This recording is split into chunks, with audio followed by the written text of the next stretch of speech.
Hello, how are you? I hope everyone is gesund, stark, und freilich, begashmis und beruchnis. I hope everyone is healthy, strong, and happy physically and spiritually. This Shabbos is Shabbos Parshas Tzav and Parshas Poro. This past Sunday was Purim. So what is the connection between all these inyanim? And that's what we hope to demonstrate. But first, as usual, the last couple of months, we started off with Tzedakah, Gdel, Tzedakah, Shemakereves, Hagula. May it be Hashem's will, and the merit of this Tzedakah, Mashiach should come now, the war should be over, and all the Hasidus should return safe. We'll start with the prayer as usual, and today, the subject that we're going to speak about is very much connected to davening, and in many places in davening, and we'll start with Mizmor l'Seder, Hariladinoi Kol Haaretz. This is Kapitel Kuf, the first pasuk, and this is the subject we're going to talk about is the Korban Todah, the Thanksgiving offering. And this Kapitel was sung by the Leviim when a person brought a Korban Todah. Mizmor l'Seder. This is a psalm for the Thanksgiving. Hariu l'Hashem Kol Haaretz. Everyone should rejoice. Let all the earth sing in jubilation to Hashem. That's the verse that we said when a person brought a Korban Todah. What's this Korban Todah? So it says in Kapitel Zayin Pasuk Yud Aleph and Yud Beis V'zeis Todah Zevach Hashlomim Asher Yakriv Hashem, and then it says Imal Todah Yakrivenu. If he shall offer it for a thanksgiving offering. What does it mean im al dvar? What does it mean im al teda? Rashi says im al dvar hida. If over a matter of thanksgiving, unless shenasali, over a miracle, deliverance from a perilous situation that was done for him, kegoin yoyde hayam, seafarers in those days, whoever traveled by sea, it was a dangerous journey, something could happen. Those who travel deserts, and those who were confined in prison, those who were in jail, and they were prisoners, and then they were released, and a sick person who was healed, for they must give thanks. Okay, see Rashi for more details. Now, this has relevance to our very day and age, as we all know that when a person goes through these things, we also have a special bracha that we make by Kriyas HaTorah, at the end of Kriyas HaTorah, Baruch Atah Hashem Elokeinu Melech HaOlam, Hagoy Melech HaYovim Toivos Shegmalani Toiv, that the Eibishter bestowed goodness to me on the one who was really culpable and guilty, and he gave me goodness. And when do we make this blessing? When are we obligated to make this blessing? And this is a din in Shulchan Aruch, when a person goes to these four situations of a dangerous journey, so to speak. He was ill, in a serious illness, or if he was a prisoner.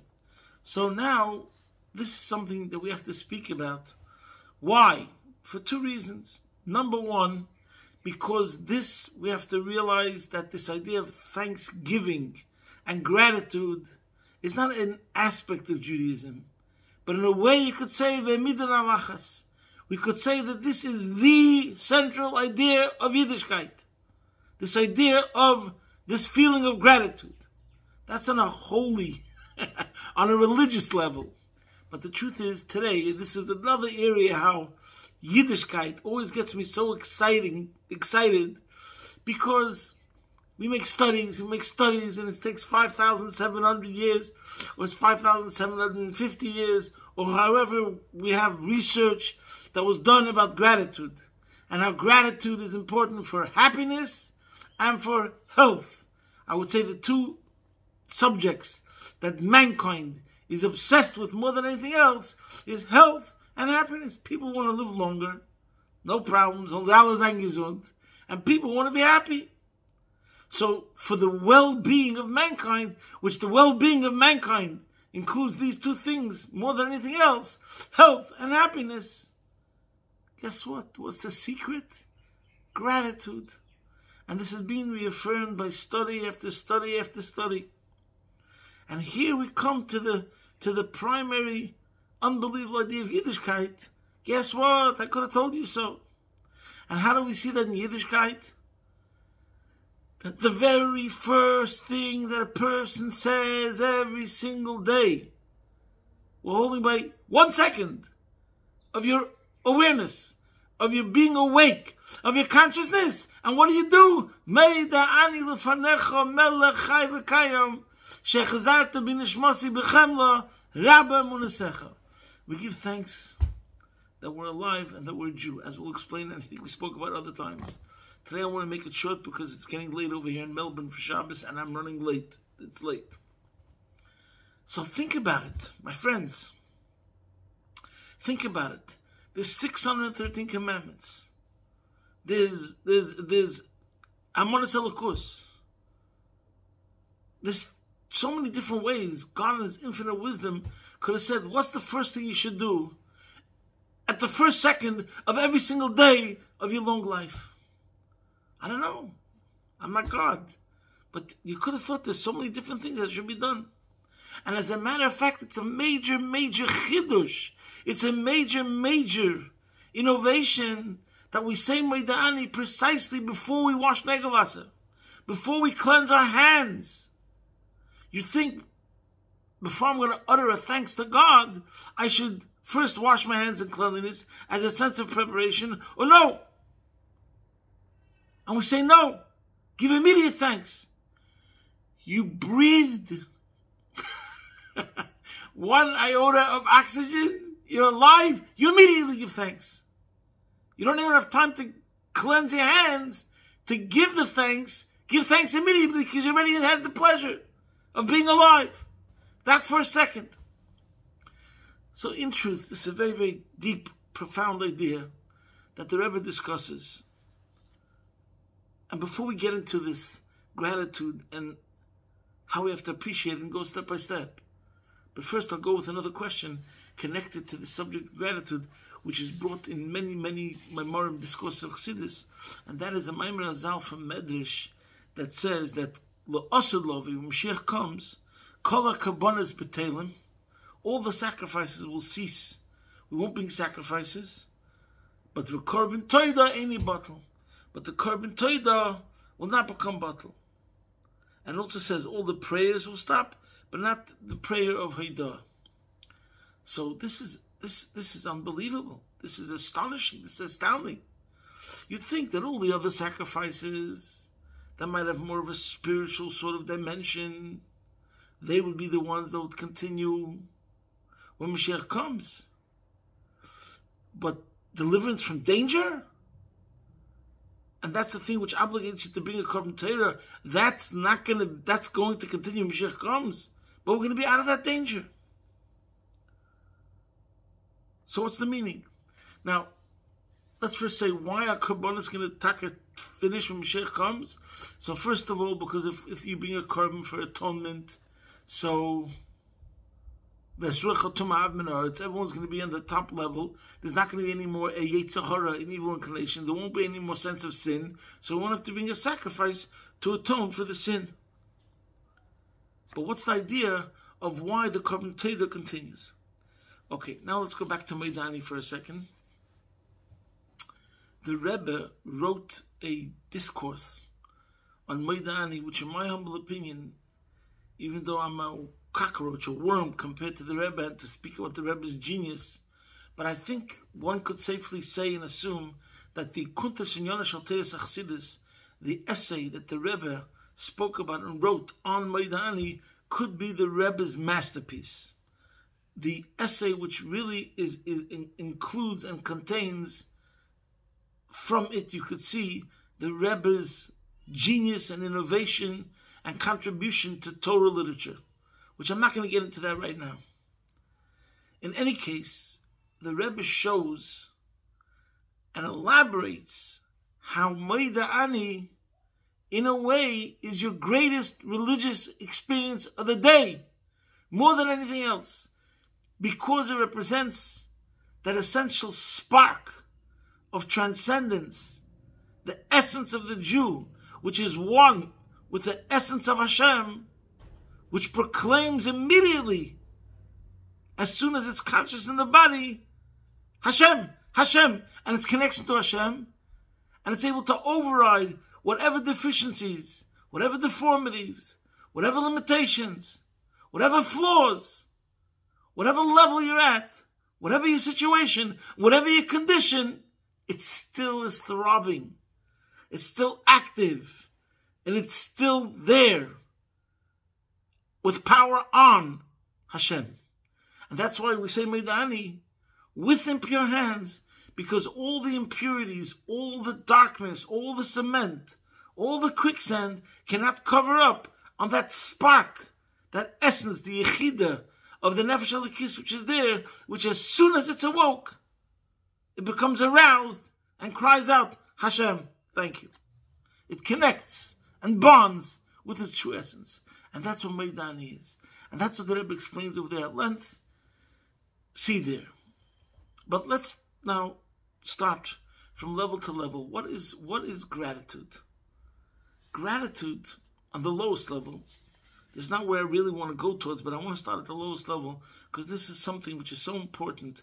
As we said before, today we look at studies and we see that gratitude is so important on every single level. It'll make you better in your relationships. It'll make you a better person all around. In your relationships, like we said, in your health, in your happiness. And what more could you ask for something that's going to change you? It's a game changer. It's a life changer. Every single day is going to be completely different. You could say from the day they started realizing that I have to have gratitude to before I became a different person. Like you have to change, rewire the brain and to see the perspective of how lucky you are.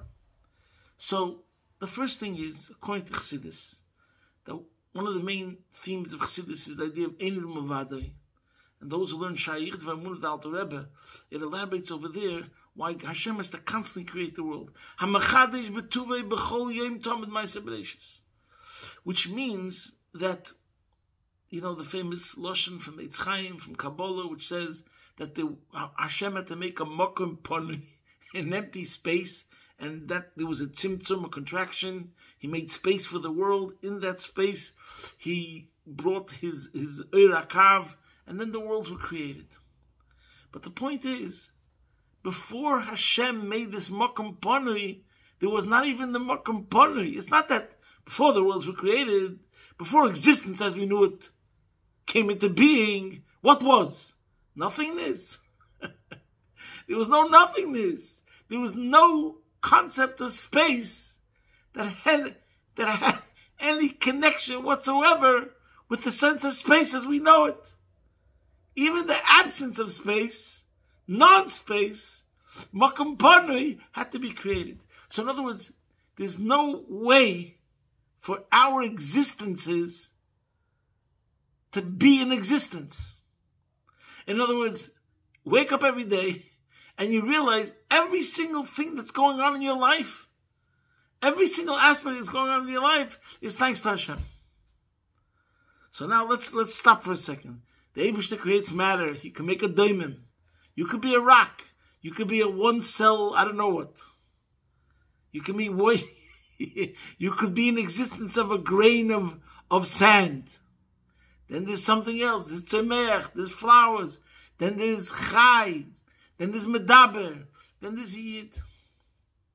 So that's number one.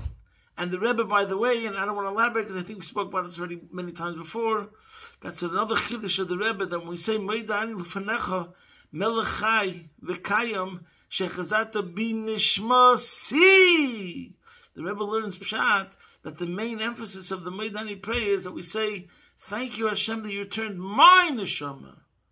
In other words, that it's your awareness that I am a Jew. That's what you're celebrating. Not even the fact that you're alive, but that you're a Jew. And that's the main point. And that causes you the greatest joy. But again, I don't want to go to the top level, so we're going step by step, similar to the Birchas HaShachar that we say every day. So you're a medaber, but then you're a yid. But you're a yid, but there's some yidden that their eyes are not working. Pekech ivrim.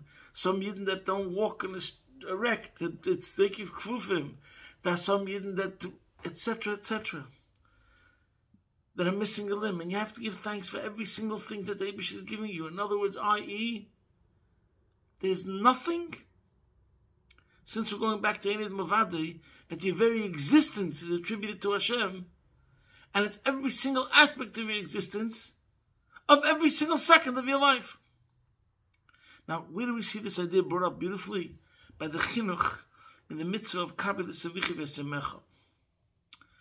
And everyone knows the famous question, the Ten Commandments, Kabbalah Savichi V'Semecha, is listed as one of the 5 that are between man and God. Ben Adam L'Mokim. There are 5 of the 10 Commandments, which are Ben Adam L'Chaveri, and the 5 10 Commandments, which are Ben Adam L'Mokim. And the famous question is, why is Kabbalah Savichi V'Semecha from the 5 that are Ben Adam L'Mokim, which should be Ben Adam L'Chaveri? Most people in modern civilization and in general civilization for the millennia understood the concept of honoring their parents. So why is it from the mitzvah, which has been Adam L'Mokim? And there's many answers to that question, but the chinuch brings out a point that Hashem gave us parents because we have to have an idea of absolute gratitude on this world, and from that idea of absolute gratitude, in the physical sense, we'll be able to appreciate how much gratitude we have to have towards Hashem. Now let's go to the parents. Mitzvahs Kabbalah Savichi V'Semecha, honoring your parents, is one of the hardest mitzvahs. And one of the ideas, again, I don't want to elaborate, is that the mitzvah never ends. And no matter how much you think you fulfilled that obligation, you really didn't. And one of the reasons behind Kabbalah Savichi V'Semecha is gratitude. You're in debt to them. They brought you into this world, your parents. And because you can never repay that debt, because you cannot give birth to your parents, that means you'll always be in debt to them. And it's true. Since they gave you life, which you can never repay them with a life, so therefore, your obligation to them, that debt never becomes canceled.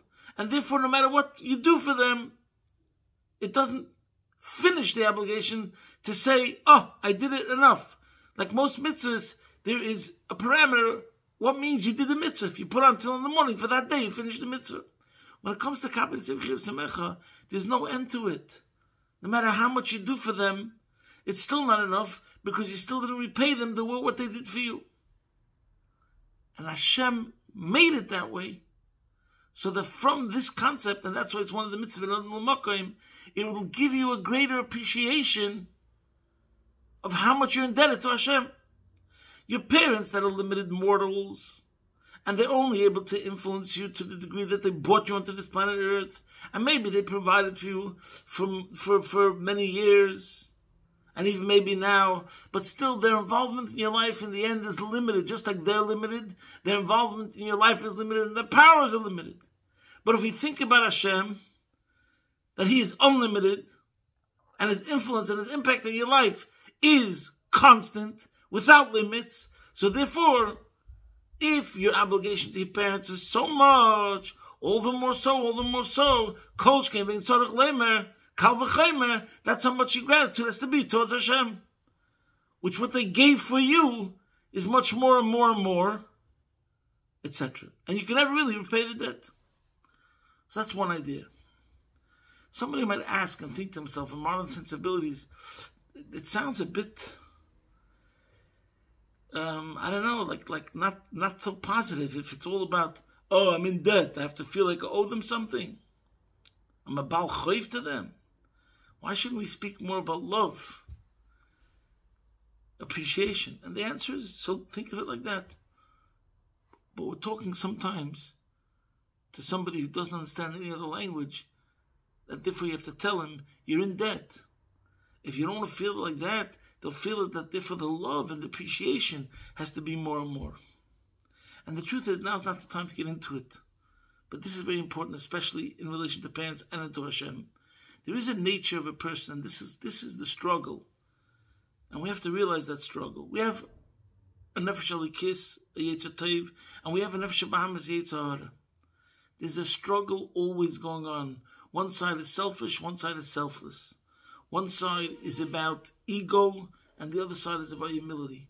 One is unhealthy and has insecurities, and the other is healthy and doesn't have insecurities. The healthy person will not mind being very grateful to parents and feeling in debt. And he knows that's part of the real nature of the cycle of the way the Eibishter created the world, that you begin your life as a child and you have parents and they nurture you, and that's the cycle, because that's the healthy cycle and the good cycle. Because that's how man is meant to grow. There's a sense where he receives, and then he becomes a giver, but at the same time he also remains a receiver, etc., etc. So that's healthy. And the same thing is, since you are a healthy person, and you have positive self-esteem, so therefore you don't feel weaker by receiving. It's not a problem. And it even generates and cultivates more love and more affection between you as a child to your parent. But on the other hand, we have to recognize that there is a part of me, my insecure part, my nefesh habahamis, my yetzer hara, that finds it difficult to be indebted. Because to be a dependent at 40 years old, why should I have to feel that I have to be a dependent? The answer is because that's your real strength. This is your source. This is your mother. This is where you're really getting true nurturance and development, and where you're becoming a stronger person because of that relationship and because of that sense of gratitude that you have to your source. It makes you a more powerful person. And the same thing is true with Hashem. The fact that you need Hashem in your life and for the basics, and that you're not God, you're not the one that can take control of your whole life, that's a blessing.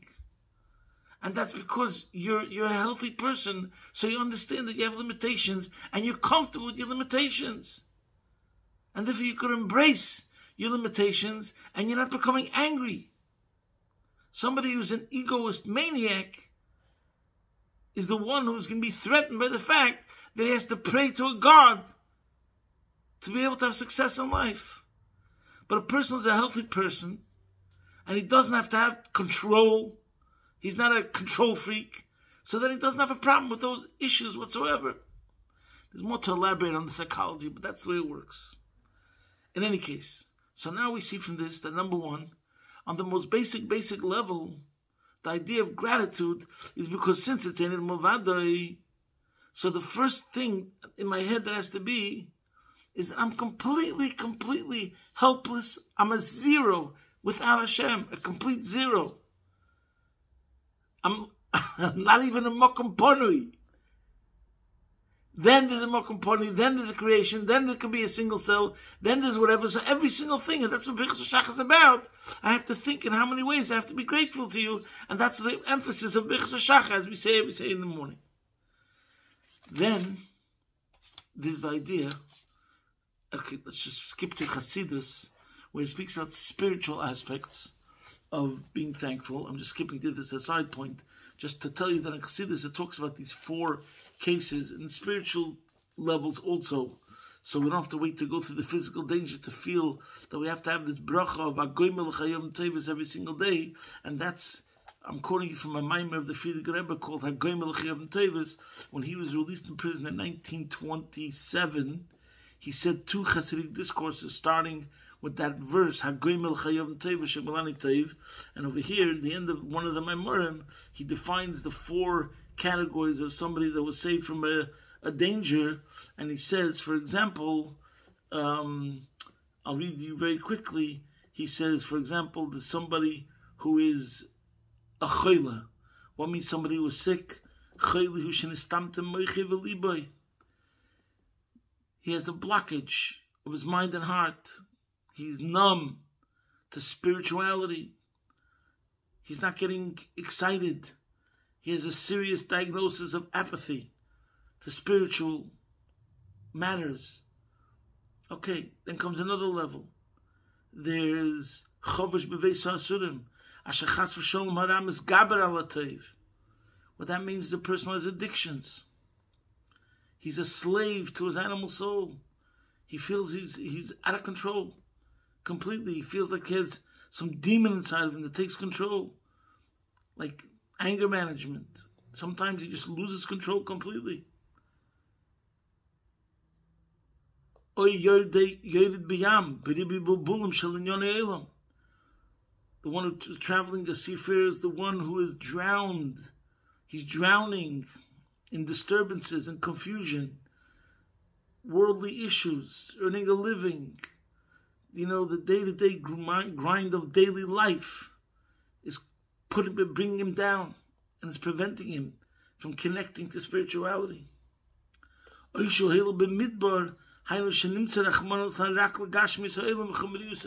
somebody traveling in the desert, it means his life is completely shallow. He's bare, he's in a barren desert. There's no water, there's no Torah, there's no fruits, there's no trees, there's no Torah, there's no mitzvahs. He's living a life which completely, it's a desert, barren of any spirituality, of any spiritual life, of any meaning, of any purpose, etc. So, and this is the idea. We have to realize that there's these elements in every single one of us, and we have to fight it, and we have to know that the Eibishter gave us the ability to climb out of it. And we'll just skip over. This is the connection to Pashas Parah, Yeshleima. I'm making up a new word. Baruch atah Hashem, I'm sorry, what is Pashas Parah? Pashas Parah is about Tumas Mes, which is the worst category. The idea of a death. So in a way, what's the idea of Parah Aduma? When a person becomes infected, he's become contaminated with the worst possible impurity. We say there's a way out, that he can become sprinkled with this carbon, the Parah Aduma, and then he becomes purified. And this is what I meant before when I said I'm going to say my own word. There's a famous question of the Alter Rebbe, Zeis Chukas HaTorah. Why does we say Zeis Chukas HaTorah? It should have said Zeis Chukas HaParah. When the Torah is only talking about the laws of the Parah Aduma, why is it called Zeis Chukas HaTorah? This is the way of the Torah, which means to say that the mitzvah of Parah Aduma is reflective of Kol HaTorah Kula. So maybe one answer you could say, there's many answers, but one answer you could say maybe in connection to what we spoke about till now, Zeis Chukas HaTorah, that there's always a redemptive angle. Like no matter where you may roam, you can always come back home. You could be in prison. You could have addictions. You could have clinical depression. You could have who knows what. Anger issues. The 4 situations that we could say is considered a miracle when you can get out of it. But that's the point. HaGoimel Chayom Toivis. And the Maimri says Toiv goes on Torah. Ein oiz ela Torah. Oiz l'shisia to the nefesh alikis. Hashem has given us the weapons. The nuclear weapons. The infinite weapons. The chelik elikamim al mamish that can penetrate and rise above every single obstacle. And that Zeis Chukas HaTorah. Parah Aduma teaches us that even the person who is everything is already impure. Everything is being breached. Everything is being compromised. We've almost gotten to he's at stage 5, who knows what, Hashem Yirachim.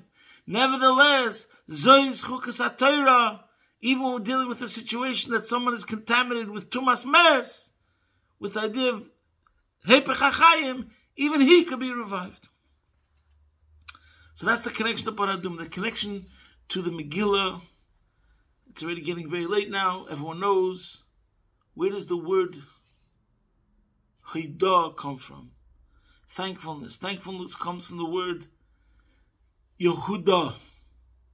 As Leah said when Yehuda was born, the 4th son of Yaakov, Hapam Oides Hashem.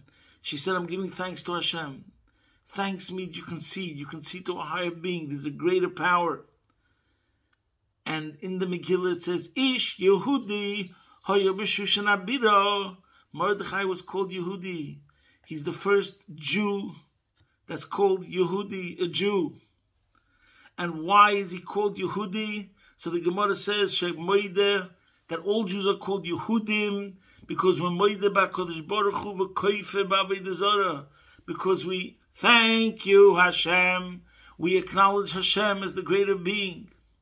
So that's the connection to Purim, the redemptive angle, and what brought about the salvation and the rescue of the entire Jewish nation is that Yehuda, Ish Yehudi hoye b'Shushan Abira Mordechai, lo yichre v'lo yishtachave, and he aroused the entire nation to be Moide ba'Kodesh Baruch Hu, to acknowledge and give thank you, Hashem, as the one who is the only true existence. So Jews are thankers. That's why we're all called Yehudim. We have gratitude. Jews live with gratitude. It's our very name, Shmo Milsa. Yehudi represents people that live with gratitude. That is the definition of a Jew. The very definition. And as we explained before, the whole connection. So we'll finish with an anecdote. We spoke about Purim, Pashas Porah, and Pashas Tzav. There's many stories that bring out this idea. How, when the times are bad, we always turn to Hashem, but we have to stress that right now we're going through tough times, but we should try to, somebody said once a very good line, the more you thank Hashem, the more Hashem gives you what to be thankful for.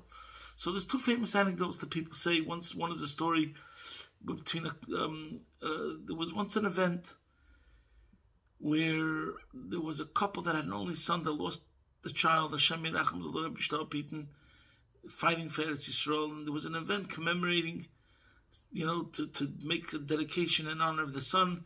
They were making a major dedication and a donation to the local shul synagogue. So there was the event is over, and another couple is leaving the event. So the wife turns to her husband and she says, we should also, make a huge donation for our son. And the husband looks at the wife and says, what are you talking about? But our son is alive. And the wife says, yeah, that's exactly my point. Why do we have to wait for something terrible and give a donation to honor our son? Maybe we should give a donation to honor our son, that Baruch Hashem is alive and well, and he's thriving, and he's giving us a lot of nachas. Let us give a huge donation to thank you, Hashem. Then there's another word which is a joke, and there's many jokes like this similar. But there was a person who was a wealthy man, but he was a stingy person. And he's eating in his house, and he's having a beautiful steak. He loves those rib steaks, those briskets, whatever you call them, I don't know. And he's eating, and he's choking on a bone. He can't catch his breath. His wife frantically calls, a doctor. And the local doctor comes running, and he comes and takes care of the situation, gives him a smack on the back a couple of times, sticks his hand in, takes care of the situation. The man who's very, very rich, he does feel a shtickle gratitude. So he turns to the doctor and he says, so how much do I owe you for that quick procedure? He wants to minimize that it wasn't such a tircha, such a bother for the doctor to come running from the emergency and to take out the bone. How much do I have to owe you for the quick procedure? So the doctor says, I'll tell you what. Just imagine 3 minutes ago when the bone was stuck in your throat, how much would you paid to get that bone out of your throat? Just estimate how much that was worth it to you and pay half of that. In other words, the point is, people take things for granted. The lesson we have to take is that we should never take things for granted. And we have to remember, and by the way, I'm sorry we didn't cover everything. I just want to mention, there's a tefillah that we say every day that proves this point, that it is explained, that it means what we said now, that all the kabbanas are going to be bottle, but we know that there are going to be kabbanas that are not going to be bottle, and that's what we say in Shemona Esrei by the bracha. Every single day, 3 times a day, we say, Tzei Hashem Elokeinu b'am chisol, v'silosum shehei, v'hoshei v'avoida l'dvir v'yisecha, v'ishe Yisrael, v'sfilosum b'havas kavod. So we're turning to Hashem, and we're saying that we want to restore the service in the Beis HaMikdash, except with love and favor Isha Yisrael, which means the fire offerings, and according to that medrash, that goes in the Korban Todah. Now, what I really wanted to explain, and we didn't really touch upon it, is that the Korban Todah, when Mashiach comes, is proof positive that it's not dealing with anything negative, but just a deeper level of intimacy and closeness to Hashem. And that's what it means, thank you. Thank you means, imagine you have delight, utter delight, in Rozi Torah, secrets of Hashem. And since Hashem is infinite, the secrets are also never going to end, and going to be the gift that never stops giving. And that's going to be the Korban Todah. Nothing to do with danger, nothing to do with our needs that have to be fulfilled. Everything, all of our needs are taken care of, all of our basic things are taken care of. It's what's called Yelchu Mechayel Choyel and Kedusha Gufa. This is the video game that has quadrillion levels that never ends. And every time when you think that it can't get higher, and you're holding by Nun Shari Bina, who knows what levels you're holding in Elikus, in Ak, and Lifnei Tzimtzum, in Aliyah St. Ketz. You're going higher and higher in the infinity highway. And you can't imagine that there should be something greater. And then all of a sudden there's still another level. And on that means Kol HaKabonos B'Teil L'Asalovi, but not the Korban Todah, because that's what the real Korban Todah is about. A greater awareness of Gadlus HaKel V'Shiflus HaAdam. And the person who merits to be in the presence of infinity and greatness, never ceasing to be marveled about that level of infinity and greatness. Because that's the whole point. That's what makes infinity, that it doesn't end. Could you imagine that you're in infinity, you thought you grasped infinity, you thought you became intimate with infinity, but then there's another level which is even more infinite, whatever that means. And that's exactly what's going to happen when Mashiach comes. And for that reason, we're going to keep on having, thank you Hashem.